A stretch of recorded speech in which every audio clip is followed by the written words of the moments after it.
Emily caught sight of it, while we were at a restaurant bar, hashing out travel plans with another woman.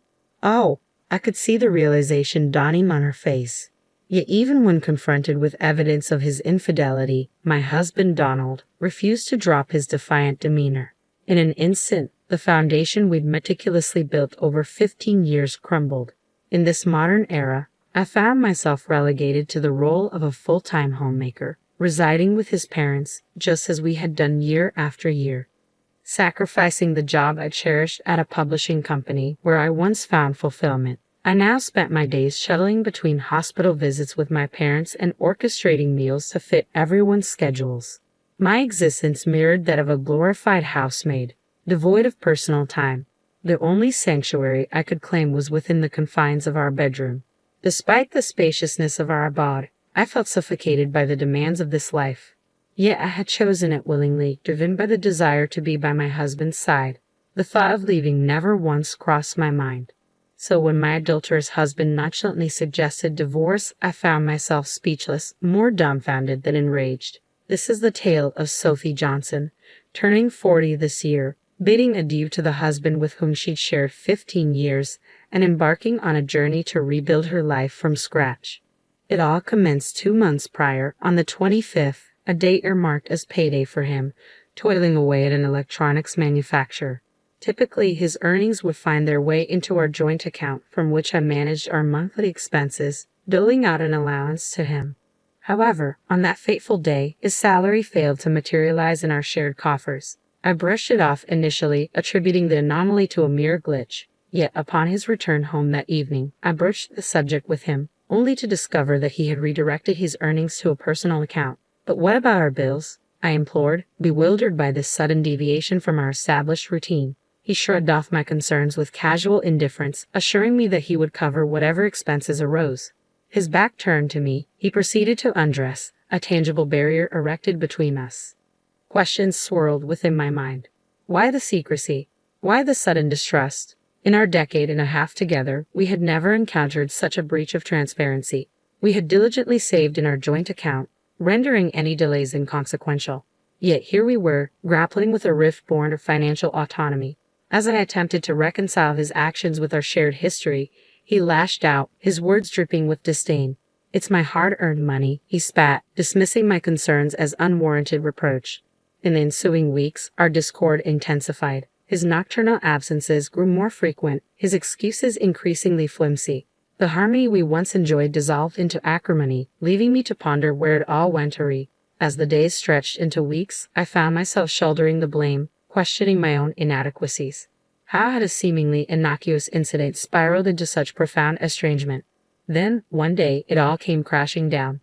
I received a message from Emily, a former colleague from my publishing days, proposing lunch, a welcome invitation amidst our busy lives. Though we don't connect as frequently as we once did, we make it a point to catch up at least once or twice a year. So 2 days later, we found ourselves seated in a quaint cafe in the neighboring town.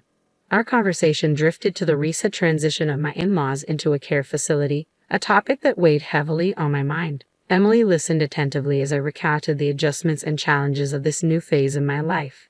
"It must be a relief for you," she remarked, sensing the burden I had been carrying. Indeed, amidst the responsibilities of tending to my parents-in-law's needs, there was a semblance of ease in my daily routine. For the first time since my single days, I savored the luxury of setting aside time for a casual meeting with a friend. As we exchanged updates on our lives, Emily couldn't help but express admiration for my dedication as a daughter-in-law. "Is Donald still hands-off?" she inquired, prompting a sigh from me. "Yes, he hasn't changed much," I admitted, resigned to his perpetual disengagement. Our conversation meandered to our respective husbands' attitudes and contributions, or lack thereof. While Emily's spouse demonstrated unwavering support and assistance, mine remained indifferent to household responsibilities. Reflecting on the disparity in our incomes, I confessed to Emily the constraints that tethered me to my domestic role, despite my yearning to pursue my career aspirations. Her empathy served as a balm to my frustrations, validating the challenges I grappled with daily. As we indulged in a warm vegetable salad, Emily's probing gaze prompted a moment of introspection. "How are things with him?" she inquired, sensing the unspoken turmoil lurking beneath my facade. I hesitated, grappling with the desire to shield my husband from further scrutiny. With a forced smile, I glossed over the recent discord, unwilling to cast him in a negative light. Midway through serving the salad, Emily paused, her expression a mix of concern and understanding. "I'm sorry," she murmured softly, sensing the weight of my unspoken words. Sophie's words hung in the air, heavy with unspoken apprehension. She seemed to possess a knowledge I wasn't yet privy to, leaving me flustered and at a loss for words. With a solemn expression, she recounted an encounter from a few days prior. An innocent visit to a dining bar near her office had unraveled into a startling revelation. As she made her way to the restroom, she crossed paths with a figure I recognized all too well, my husband. His casual demeanor raised suspicions, prompting Sophie to discreetly observe his interactions. What she witnessed shattered the facade of our marriage, a clandestine rendezvous with a woman who bore no resemblance to me. The intimacy of their exchange, their bodies leaning in close, served as irrefutable evidence of his betrayal. I couldn't reconcile this damning portrait with the man I thought I knew. Despite our recent discord, infidelity seemed inconceivable. Yet Sophie's account painted a damning picture, one I couldn't ignore. Attempting to cling to denial, I prayed for a logical explanation, perhaps a misunderstanding, a misinterpretation of innocent intentions. But as I returned home, the absence of his favorite garments served as a haunting confirmation of Sophie's suspicions. His once beloved shirts, meticulously cared for and prominently displayed, were conspicuously absent, leaving behind a void I couldn't ignore. With a heavy heart, I confronted him, grasping at straws in a desperate bid for reassurance. His response was measured, his gaze fixed on the flickering screen before him, betraying no hint of guilt or remorse. As I stood before him, grappling with the harsh reality of his deceit, an email notification pierced the silence. It was from Sophie, a cruel confirmation of her findings. A reservation at a Malibu hotel, complete with a lavish dinner, a stark testament to his infidelity. In that moment, the ground shifted beneath me, the world I knew crumbling into shards of betrayal and shattered trust. Despite the lingering embers of hope, I couldn't deny the truth staring me in the face. My husband's deception, once concealed in the shadows, now lay bare before me, a painful truth I could no longer ignore. As I placed his drink on the table, I posed the question that had been gnawing at me, hoping for some semblance of reassurance. His response, though seemingly innocuous, carried a weight of unease. For the past month, since that fateful payday, his demeanor had grown increasingly distant. Yet now, as I inquired about his missing shirt, he met my gaze head-on, an unusual display of engagement amidst his recent aloofness. My search for the elusive garment yielded no results, leaving me no closer to deciphering his enigmatic response. His nonchalant dismissal only fueled my suspicions, igniting a familiar sense of unease that simmered beneath the surface. "Off for a long weekend, aren't you?" I ventured, unable to shake the nagging doubt that plagued my thoughts. His vague response only deepened my skepticism, casting doubt on the veracity of his words. As memories of Emily's ominous warning resurfaced, the pieces of the troubling puzzle began to coalesce. The mention of Malibu, the allure of a prime-grade steak, all too familiar now, like the echoes of a foretold prophecy. Before I could censor myself, the words spilled from my lips, a culmination of mounting frustration and betrayal. His reaction, a fleeting glimpse of the man I once knew, dissolved into a mask of wariness and resentment.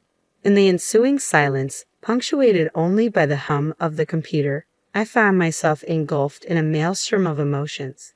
His accusatory gaze bore into me, a reflection of the simmering tension that lingered between us.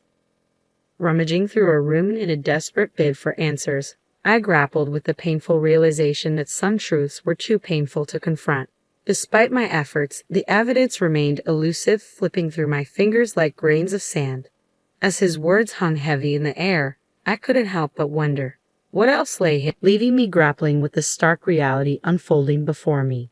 In moments like these, I expected him to stumble over his words, to offer feeble excuses in a futile attempt to salvage what remained of our fractured trust.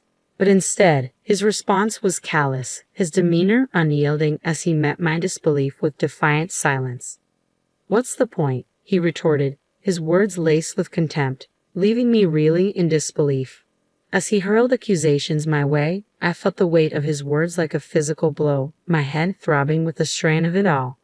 And then, with chilling indifference, he uttered those damning words. "I'm okay with getting a divorce." In an instant, the facade of our marriage crumbled, leaving behind a bitter taste of betrayal. From that day forward, he treated me with a cold indifference, his indifference a cruel reminder of the chasm that had formed between us. As he brazenly communicated with his paramour in my presence, I couldn't help but wonder, was this the man I had devoted myself to for the past 15 years? As the long weekend approached, I found myself thrust into a world of deceit and betrayal, bearing witness to his infidelity in silence. Emily, my steadfast confidant, urged me to gather evidence of his transgressions, her fury mirroring my own. Together, we watched as he lavished attention upon his mistress, a vision of youth and allure. With each tender caress, each whispered promise, my heart shattered anew, the realization of his betrayal cutting deeper than I ever thought possible. As Emily captured the damning evidence on film, I couldn't help but wonder, was this the man I had pledged my life to? The truth, once concealed beneath layers of denial, now lay bare before me, leaving me to grapple with the harsh reality of his deceit. I left promptly, my heart heavy with each step as I trailed behind them, capturing their every move with my phone camera. From the moment he picked her up outside her apartment to their leisurely stroll arm in arm along Monterey Bay, I documented their every interaction, each click of the shutter accompanied by a pang of sadness. Despite the ache in my chest, I couldn't bring myself to shed a tear. Instead, I found myself transfixed by the sight of his joyful expression, a stark contrast to the turmoil raging within me. This was my day, a day tainted by betrayal and heartache. As they disappeared into the hotel, I grappled with a flood of emotions. Was this all a waste? Had I squandered 15 years of my life on a lie? If only I had known, if only I had the strength to walk away sooner. But hindsight offered little solace as I faced the harsh reality of my crumbling marriage. In the silence that followed, Emily's voice cut through the turmoil, her sudden energy a stark contrast to my despair. With each call she made, each meticulous arrangement she orchestrated, I felt a glimmer of hope amidst the chaos. Within hours, my life was packed into cardboard boxes, the familiar surroundings of our home transformed into a blur of activity. Emily's efficiency was nothing short of astounding as she coordinated every detail with precision. As we settled into her temporary abode, I couldn't help but marvel at her resourcefulness. From arranging legal counsel to overseeing the logistics of our move, she spared no effort in ensuring my well-being. Yet, as the reality of my situation sank in, a sense of unease lingered. The cost of this upheaval, both financial and emotional, weighed heavily on my mind. Despite Emily's assurances, I couldn't shake the fear of what lay ahead. But as I glanced around the half-empty room, a flicker of determination ignited within me. Whatever the cost, whatever the challenges that lay ahead, I was resolved to reclaim my life. With Emily by my side, I took solace in the knowledge that I wasn't facing this journey alone. I made these decisions without consulting him, knowing full well that he would be furious upon his return from his trip. As our relationship continued to deteriorate, I sank into a deep depression, grappling with the weight of my choices. It was then that Emily's reassuring slap on my back jolted me from my despair. Being a homemaker is a respectable job, she reminded me, her words a balm to my wounded spirit. The money you've saved from being frugal is yours, and it's his fault. He promised to transfer the necessary funds after all. Let him foot the bill for your independence. Her words struck a chord within me, stirring a newfound sense of resolve. With one last glance around the house we had shared for 15 years, I felt a surge of determination wash over me. Perhaps I had underestimated my own strength all along. With Emily's unwavering support, I embraced the next chapter of my life with newfound courage. As I left the familiar confines of our home behind, I couldn't help but marvel at the transformation that had taken place within me. On the last day of the long weekend, I made the decision to sever ties with my husband once and for all. With trembling hands, I answered his call, steeling myself for the confrontation that lay ahead. "You said you were okay with a divorce, right?" I stated firmly, refusing to back down in the face of his protests. "Well, I'm divorcing you, and I expect you to cover the costs of my living expenses."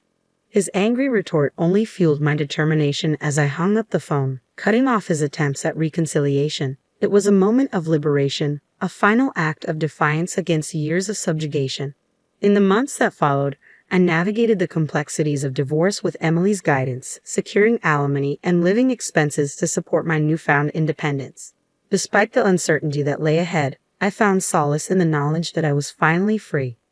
With Emily's encouragement, I embraced a new career as a writer, drawing upon my years of experience as a homemaker to share my insights with others. It was a fresh start, a chance to reclaim my identity and forge a path of my own. Yet amidst the flurry of new beginnings, a surprising phone call from my mother-in-law offered an unexpected sense of closure. Her words of gratitude and acceptance reaffirmed my belief that those 15 years were not wasted, that every hardship had led me to this moment of liberation. As I wiped away tears of gratitude, I embraced the newfound sense of peace that washed over me. It was a testament to the resilience of the human spirit, a reminder that even in the darkest of times, there is always hope for a brighter tomorrow.